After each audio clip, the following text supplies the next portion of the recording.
આગળ વાત કરીએ તો એક મહત્વના સમાચાર મળી રહ્યા છે। નજર કરીએ મહત્વના સમાચાર પર। લોક સાહિત્યકાર દેવાયત ખવડ અને બ્રિજરાજ ગઢવી ફરી આમને સામને આવી ગયા છે।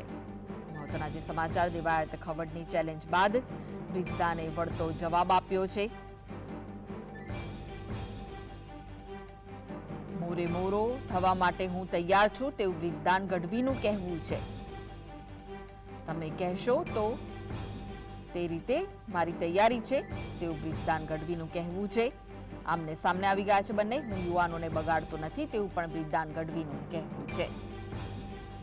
તો બંને ગાયક કલાકારો આમને સામને આવી ગયા છે। મારી ડાયરામાં કલમ 302 અને 307ની સલાહ આપવાની જરૂર નથી તેવું બ્રિજરાજ ગઢવીએ કહ્યું છે। બ્રિજરાજ ગઢવીએ સામે જવાબ આપ્યો છે।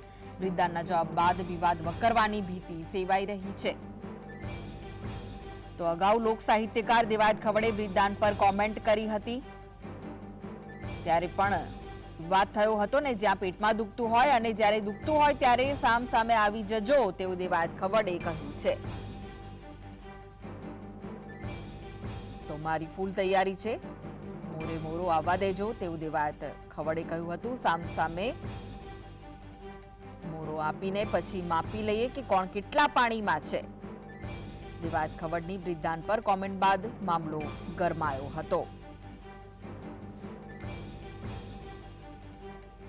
તો બ્રિજરાજ અને દેવાયત ખવડ વચ્ચેનો વિવાદ ખતમ થવાનું નામ નથી લઈ રહ્યો। સામસામે આક્ષેપબાજીનો દોર યથાવત જોવા મળી રહ્યો છે। દેવાયત ખવડને બ્રિજરાજ દ્વારા વળતો જવાબ આપવામાં આવ્યો છે કે કોઈ પણ જાતના બીજા વિવાદમાં મને જોયો કોઈ દિવસ ન બને। હું કોઈ વિવાદમાં ક્યારેય પણ પડવા વાળો માણસ જ નથી।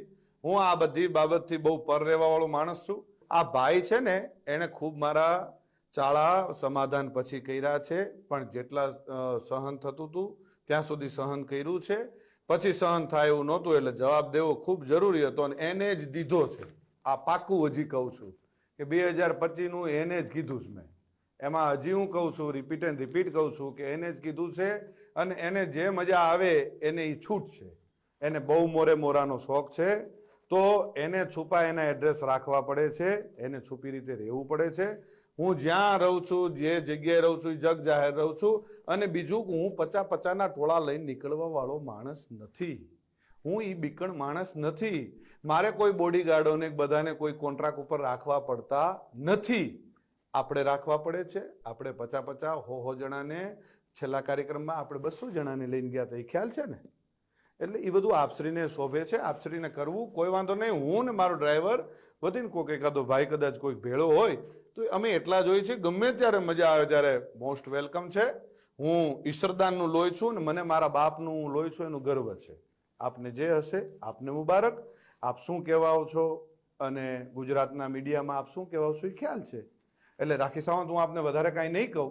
રહી વાત હું જુવાનિયાને બગાડું છું એવું આપશ્રીનું કેવું થાય છે, તો પહેલી વાત એ કરી દઉં કે દુનિયા આખીને ખબર છે કે હું દુનિયાને વ્યસન મુક્ત કરાવું છું। હું દુનિયાને સંસ્કારનો સારા કાર્યક્રમોની સારી વાતો કરું છું। આપશ્રી જેવું 302 307 આવું કરાવવાનું કોઈ કાર્ય મારું નથી। જે કંઈ આપણે વાતો કરવા જઈએ છીએ એટલે એ બધી વાતો મેં કરી। અને ખંભાળિયા જે ડાયરામાં હું બોલ્યો એ સંપૂર્ણ મારા પરિવારનો ડાયરો હતો, મારા સમાજનો ડાયરો હતો, એટલે હું બોલ્યો હતો। અને જ્યાં જરૂર પડે ત્યાં બોલવાનું છે। અને જે તમને શોખ છે ને મોરે મોરાનો, એ મોરે મોરાનો શોખ તમારે જ્યારે પૂરો કરવો હોય ત્યારે મોસ્ટ વેલકમ છે। આવી જજો મોજથી, મનની મનમાં ન રહી જાય એનું ખાસ ધ્યાન રાખજો। અને જેને લાગુ પડે એને નહીં, હું આપ શ્રીને જ કહું છું। શું આ બ્રિજરાજદાન ઈશ્વરદાન ગઢવી આપ શ્રીને જ કહે છે, એટલે આ ખાસ વાતને યાદ રાખવી હો। અને જે ચાળો કરતા હોય ત્યાં કરવો। જૂનો રાપ ન છેડીએ એમાં જાગે કોક જડાગ।